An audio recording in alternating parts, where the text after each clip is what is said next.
Welcome to special focus. భార్యను హతమార్చిన భర్త, తాగుబోతు భర్తపై భార్య ఫిర్యాదు. భర్త హింసిస్తున్నాడంటూ పుట్టింటికి వెళ్లిపోయిన గృహిణి, భర్త వేధింపులు తాళలేక అఘాయిత్యం. ఇలాంటి వార్తలు నిత్యం మనం పత్రికల్లో చూస్తూనే ఉంటాం. ఎక్కడో ఒకటి అరా ఇలాంటివి జరుగుతాయని, మగాళ్లంతా ఇలాంటి వారు కాదని కొందరు సమాధాన పడుతుంటారు కూడా. అయితే వాస్తవం మరోలా ఉంది.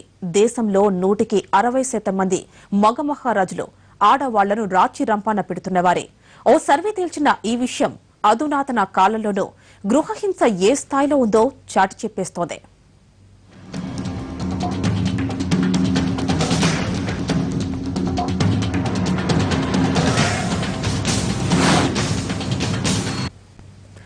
పురుషులందు పుణ్య పురుషులు వేరయ్యా అన్నాడు మహాకవి యోగి వేమన.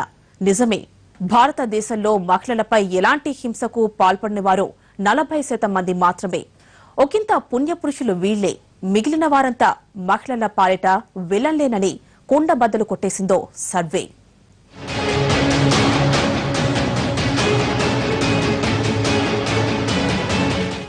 అత్తింటి ఆరళ్లకు బలైపోయిన మహిళలు ఎంతో మందున్నారు.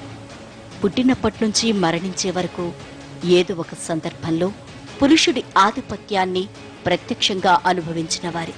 చిన్నప్పుడు పాఠశాలతో ప్రారంభించి కళాశాల, ఉన్నత విద్య చదువుకునే అమ్మాయిలు సైతం మగాళ్ల మానసిక, శారీరక హింసలకు బలవుతూనే ఉన్నారు.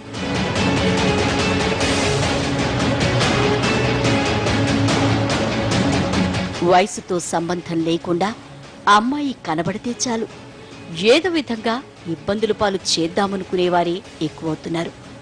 ప్రేమిస్తున్నానని, తనను ఇష్టపడకపోతే చంపేస్తాననో, యాసిడ్ పోసేస్తాననో బెదిరించేవారే ఎక్కువయ్యారు. ఇలాంటి పురుష పుంగవులను కనిపెట్టి దేహశుద్ధి చేసినా మరో చోట ఈ జాడ్యం బయటపడుతోంది. ఇలా భారతీయ మహిళలు అడుగడుగునా క్షోభను అనుభవిస్తూనే ఉన్నారు.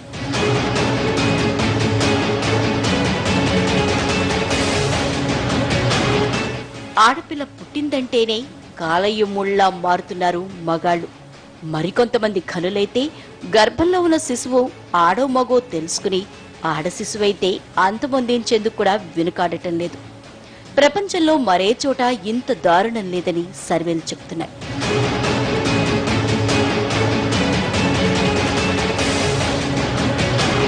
మగాళ్లు మృగాలుగా మారి చేస్తున్న అకృత్యాలకు అంతూ పొంతూ లేకుండా పోతోంది.